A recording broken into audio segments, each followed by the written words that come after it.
The billionaire froze, kneeling in front of a trembling, homeless woman. His heart thundered as the DNA results burned in his hand. She looked at him, eyes hollow but familiar. Too familiar. He had searched for decades across countries and sealed adoption records, never suspecting the truth would be waiting for him in rags beneath a subway overpass. Was this real? Was the woman the world ignored truly his mother? This is the story of a shattered past, a hidden identity, and a reunion that shook the nation. This is Billionaire stops by a beggar and says, "You're my mom. Comment your city if you're watching now." It was a crisp autumn morning in Manhattan, and billionaire Adrian Lauren had just stepped out of his sleek black car, surrounded by the sterile perfection of Wall Street.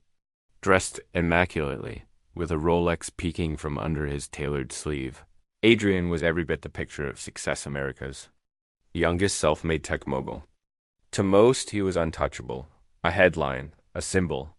But behind his sharp eyes, something restless churned. He'd grown up in the foster system, bouncing from home to home, always asking questions no one wanted to answer, especially about the mother, who'd left him wrapped in a hospital blanket. The official records were blank. Closed adoption, no trace. And yet, there was a recurring dream. A woman's hands rough, tired, but warm pulling him close, humming a tune no one else knew as he strolled toward a ribbon-cutting event for a charity foundation. He noticed something odd. A small cluster of people gathered near the subway entrance, huddled around a figure slumped on the sidewalk. A beggar barely noticeable on most days. But something made Adrian stop. She looked older than she probably was, with deep lines etched by time and tragedy. Her coat had more holes than fabric, and her hands trembled as she clutched a paper cup with a few coins. For a moment, their eyes met and the world seemed to pause. Something about her face, her eyes, shook him. His chest tightened, a sensation he hadn't felt in years. He took a hesitant step forward, then another. The crowd whispered. Why was Adrian Lauren approaching a homeless woman? He knelt. The woman flinched. His voice trembled. Do you know me? The woman's face changed. A flicker of recognition. Or was it fear? And just like that, a storm from the past began to stir, one that would rip through both of their lives. Exposing a truth no one was prepared to face. Adrian couldn't shake the feeling. The woman's eyes had mirrored something buried deep inside him. That haunting sense of half-remembered lullabies and distant warmth clawed at his chest. He canceled the rest of his day, something his assistant had never seen him do. Instead, he returned to that same subway entrance the next morning. She was there again, head bowed, hands trembling. This time, he brought food and a blanket. She wouldn't talk much. Barely muttered her name. Lila. She looked broken, withered, as if life had crushed every ounce of dignity out of her. Still, she accepted the offerings, not with gratitude, but with resignation. Over the next week, Adrian returned. He didn't tell anyone. Each day, he brought something new, gloves, coffee, soup. Bit by bit, she softened. She told him fragments of her story, abuse, poverty, a system that had failed her at every turn. A child lost, taken, a name changed. A piece of her heart ripped out and never returned. The puzzle pieces didn't quite fit, but they came close enough to make Adrian's skin crawl. Could it be? He asked if she remembered a hospital, a rainy night, a boy wrapped in blue. She stared at him, eyes wide, mouth trembling. Then, just barely, she whispered something. A lullaby, the same one from his dreams. That night, Adrian didn't sleep. He called in a private investigator.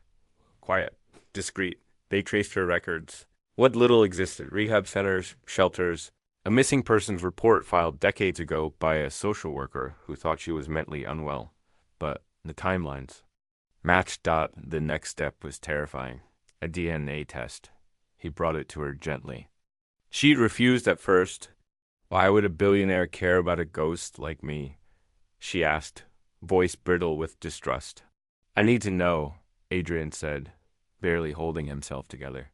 If I had a mother out there, I want to find her. And if it's you, the test was done. The weight nearly destroyed him. The days dragged on. The media began circling. Rumors, whispers. Who was this woman the billionaire kept visiting? Then the results came in. He stared at the envelope, his hand trembling. And just before he opened it, a tabloid leaked a photo of Adrian kneeling before Lila. The internet exploded.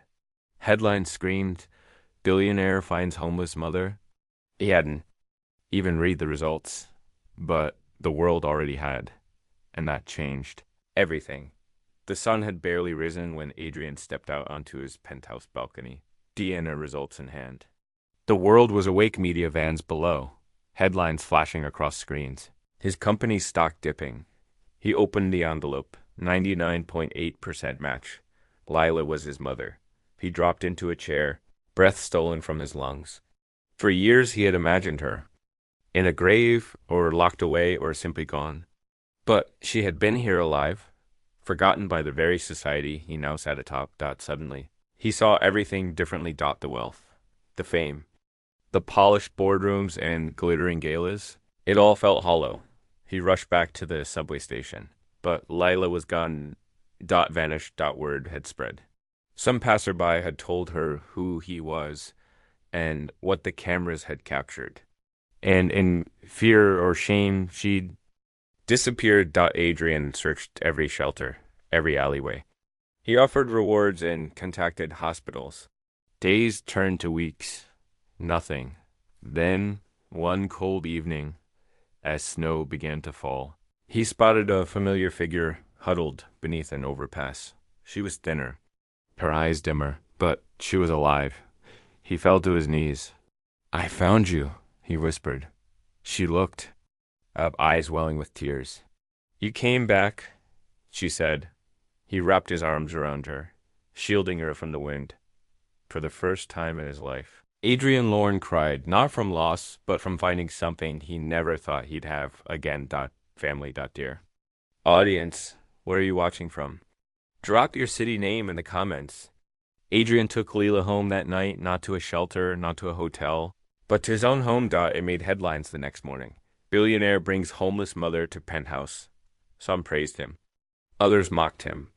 But Adrian didn't care. He spent weeks helping her heal physically, emotionally, spiritually. Therapists, doctors, warm meals, long walks. Slowly she began to speak more, smile more. That broken woman from the subway started to fade, revealing someone who had once sung lullabies under a full moon. Adrian, too, was transformed. He stepped down from several corporate boards, created a foundation for reunifying fractured families, and supporting homeless mothers. He didn't just donate money, he told his story, publicly, on stage. In interviews, people called it brave, but to him, it was simply right, because his mother didn't just give birth to him, she survived for him. Through addiction, abuse, shame, racism, Lila had once been a promising college student before falling through the cracks of a system that failed people who looked like her. And Adrian realized he hadn't made it despite his background. He'd made it because someone, somewhere, once gave him a chance. He just didn't know it was her. The reunion wasn't perfect. There were awkward silences, forgotten memories. But there was love, authentic, imperfect, healing love. Their story wasn't just about biology. It was about resilience.